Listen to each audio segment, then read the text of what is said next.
So we're back to our James Bond Jr. Um, journey, I guess you would say. We're on number 3 now, which is, of course, Earthcracker. So this one gets pretty wild. Probably my favorite so far. And of course, I'm reading these as I go along. I have not read all these at all, so I'm seeing this just as you are. So we're going to see a lot of people from the main Bond series, and it's not going to be explained at all how they are still alive. So get ready and let's buckle up. Be sure to like, comment, subscribe. Um, let's do it.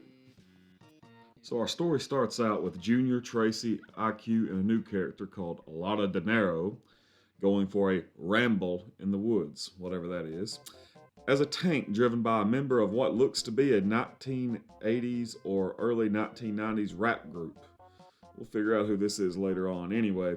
As the tank wreaks havoc, Bond tries to get the attention of the tank, but to no luck, and Lotta De Niro is kidnapped. Junior barely dodges a hat. This must be James Bond Jr.'s version of Oddjob. No idea why he's dressed like he's Run DMC, but anyway. Bond watches Oddjob drive the tank into an airplane before putting a sticker on the tank to humorously show where to be shipped, which is Puerto Peru. Bond Jr. watches the plane fly away with De Niro. Back at Warfield, Bond talks to Buddy Mitchell about what happened. Mitchell tells Bond that De Niro's father is known for being eccentric, as he has spent his life searching for El Dorado, which Bond is just casually like, yeah, isn't that in Peru? And honestly, like, the way that Buddy Mitchell is acting here is like nothing like he was in the past comic. Like the past comic, he was like, yeah, go on out, have a good time, I'm gonna leave the place unlocked for you. But in this one, it's more like, well, let's just stick to what the authorities say, which is obviously not something that Bond and his little merry band of travelers believe in. So back at the dorm, the gang are talking about what's going on and decide that they have to go to Peru. Bond Jr. gets a rope launching watch, which really reminds me a lot of the grappling hook watch from The World Is Not Enough. A gold detector designed as a camcorder. I mean, you can tell it's the early 90s. And mini grenade batteries. And, of course, our homing device. Junior reckons that if Oddjob is involved, so is Goldfinger. By the way, nothing is given to how Goldfinger and Oddjob are still alive. I cannot stress that enough. It's just like it's like that movie Goldfinger never happened.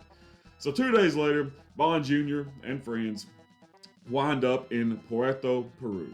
Bond decides to go looking for gold, while Tracy decides to go ask about Lotta. And Bond asks Tracy to look after Moneypenny, which is his mule. Have no idea why they would put that in there, but it is what it is. Some military guys bump into IQ and Tracy, and they are told that they are from the mountains and that they have a big cannon. So Bond climbs up the side of the rock and shoots a homing device onto Oddjob's helicopter.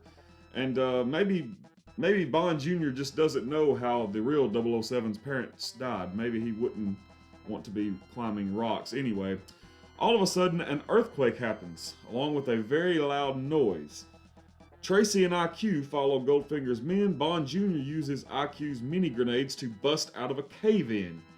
And then he clumsily loses the other one, which he does not stop to find. He just goes about his own way. It's weird. Anyway, IQ and Tracy find the empty battery later on as they follow the soldiers, so they know that they're on the trail of our young Bond. Bond watches as Goldfinger interrogates De Niro's dad, and of course, Goldfinger has a model of the town in true Goldfinger fashion. We also see the big cannon, which they have pointed at Lotta. It's pretty humorous, very cartoony.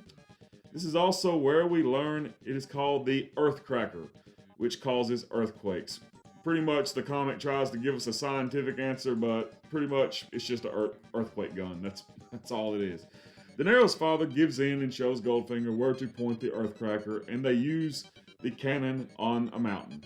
As Oddjob gets off the cannon, he sees Junior and throws his hat, which cuts Junior's rope. So Junior must have died. It looks as if Goldfinger truly has found El Dorado, and as we find the massive gold temple building, Goldfinger is planning on using this Earthcracker to melt the gold down. So Bond awakes from his fall. Miraculously, he's not dead, and he is with Lotta and her father, so the De Niros. And Goldfinger is going to melt them down at the same time he melts his gold down. So Goldfinger's carrying on that trope from the movie whenever he just like lets people's, blood and guts and everything mix in with his gold. Maybe that's some sort of fetish he has. Anyway, IQ fortunately still has the battery Junior lost and uses it to get the attention.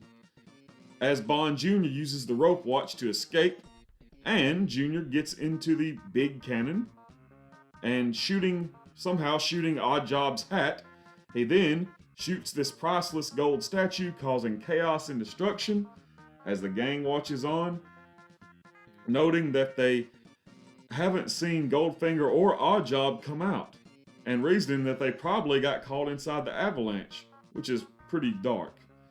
I mean, kind of bad when a kid's comic is like saying that they're probably dead. Anyway, Bond gives a golden statue to De Niro, and the gang decide to head back to Warfield Academy, ending this adventure.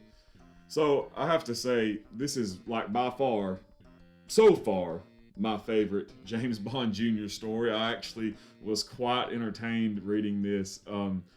It was not a chore at all, and I really do love how El Dorado, just the historical aspect of El Dorado is a mythical place. James Bond Jr., they find it like, snap your fingers, there it is. Whereas hundreds of years people have looked for that. I just think it's kind of funny. Also, I really dig the Indiana Jones vibe this comic has. It's just all over the place. I love how Goldfinger and Oddjob are back. I don't know how much I like Oddjob's costume, but Goldfinger's costume is something I could see Goldfinger wearing if he was in the tropics. So, great A on that. Oddjob, not really understanding what's going on with him. Maybe Oddjob was just really embracing the hip-hop counterculture and just wanted to be a cool hip-hop dude, and that's all well with me. Lotta De Niro, I think, is a very terrible name for a Bond girl, but we will run into some that I'm sure have a worse name in future. Well, all right. So that is the end of this comic review. As you can see, I liked it a lot. If you liked it too, or if you got anything to say about James Bond Jr., whether it be good or bad, I don't care. Let me know, okay, in the comment section. Do all that good YouTube stuff, help the algorithm out. And let's see if we can get to 200 subscribers, all right? You have a good one. Jonathan, out.